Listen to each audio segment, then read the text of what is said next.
Piramal enterprises share को कुछ और काउंटर्स हैं जहां पर बड़ी गिरावट आ रही है और आज का डिजास्टर है पिरामल एंटरप्राइजेस। कमजोर बाजार में भी बहुत ज्यादा कमजोरी दिखा रहा है, 10.5% की गिरावट है, डेज लो पर ट्रेड करते दिख रहा है, 900 का लेवल भी इसने आज तोड़ा है। पिरामल एंटरप्राइजेस में इतनी बड़ी गिरावट आई कहां से, एक बार कुशल से जरा समझते हैं। कुशल, वैसे भी वीक तो था, एक्सपेक्टेशन था नंबर्स के बाद की वीक ही रहेगा, बट इतना बड़ा कट? देखिए, तीन बड़ी वजहें हैं दीप। सबसे पहला तो ऑफकोर्स यहाँ पर जो नंबर्स आते हुए दिखे हैं, उसके बाद एसेट क्वालिटी, वहाँ पर आप देखें तो पोस्ट मार्केट जो नंबर्स आए हैं वो काफ़ी दबाव में आती हुई दिखी है। इनफैक्ट एसेट क्वालिटी तिमाही आधार पर जीएनपीए 2.4% से बढ़कर 2.7% हो गए हैं। साथ ही तिमाही आधार पर भी एनएनपीए में बढ़त आपको देखने को मिलेगी।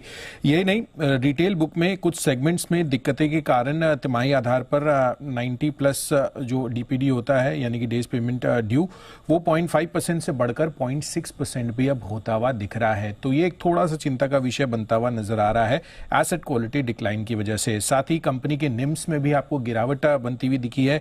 सालाना आधार पर तो 7.3% के मुकाबले 6.7% हो गए हैं। साथ ही तिमाही आधार पर भी निम्स घटते हुए दिखे हैं 7% से 6.7%, और ये इसलिए क्योंकि जो लो इंटरेस्ट एसेट्स हैं उसके चलते निम्स पर आपको असर अभी भी जारी होता हुआ दिख रहा है। और तीसरी बड़ी वजह है ब्रोकरेजेस की, जो नोट आते हुए दिख रहे हैं, चाहे इसमें आप जेफरीज लें या फिर सिटी या फिर सीएलएसए, यहाँ पर अंडर परफॉर्म और बिकवाली की राय है। और यहाँ पर लक्ष्य भी आप देखेंगे तो 800 रुपए से 860 रुपए के टारगेट्स अलग अलग ब्रोकरेज हाउसेस देते हुए दिख रहे हैं, जबकि मौजूदा भाव तो सिग्निफिकेंटली ऊपर था।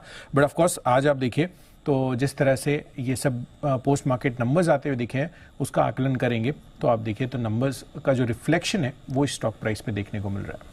ऑलराइट, थोड़ा सेंटिमेंट और नेगेटिव होता है, देख सकता है। जो जितने भी टारगेट आए वो करंट लेवल से नीचे के ही हैं। हालांकि आज एक ही दिन में हमने 100 रुपए से ज्यादा की गिरावट भी इसमें देख ली है। सनी अग्रवाल साहब, एक बार जरा पिरामल पर राय दें, इतनी बड़ी गिरावट के बाद स्टॉक संभलेगा या और वीकनेस आती दिखती है आपको? I think relatively under performer रहा है। अगर बिजनेस के पर्सपेक्टिव से मैं बात करूं तो कहीं ना कहीं जो बाकी एनबीएफसीज हैं वहाँ काफी बेहतरीन परफॉर्मेंस देखने मिल रहा है। और कहीं ना कहीं जो एक वर्क इन प्रोग्रेस है पिरामल में, जहाँ इनकी जो कॉर्पोरेट लोन बुक है जो ये अपने रिटेल में माइग्रेट करने की कोशिश कर रहे हैं। आई थिंक ये जो गिरावट में भी पोस्ट दिस गिरावट शायद एक काइंड ऑफ कंसोलिडेशन मूव हम आते हुए देखेंगे। बट ये बात तो पक्का है कि जो अपसाइड है नाउ दैट इज कैप। और जो दूसरे बेहतरीन एनबीएफसी कंपनीज हैं जैसे श्रीराम हो गया या चोलामंडलम हो गया, जहां नंबर्स भी अच्छे आए थे, आउटलुक भी काफी अच्छी है। आई थिंक वहां कहीं ना कहीं हम एक मूव आते हुए देखेंगे। प्रोबेबली पिरामल एंटरप्राइज से निकलकर इन्वेस्टर जो बेहतर एनबीएफसी है वहां शिफ्ट करने की कोशिश करेगा।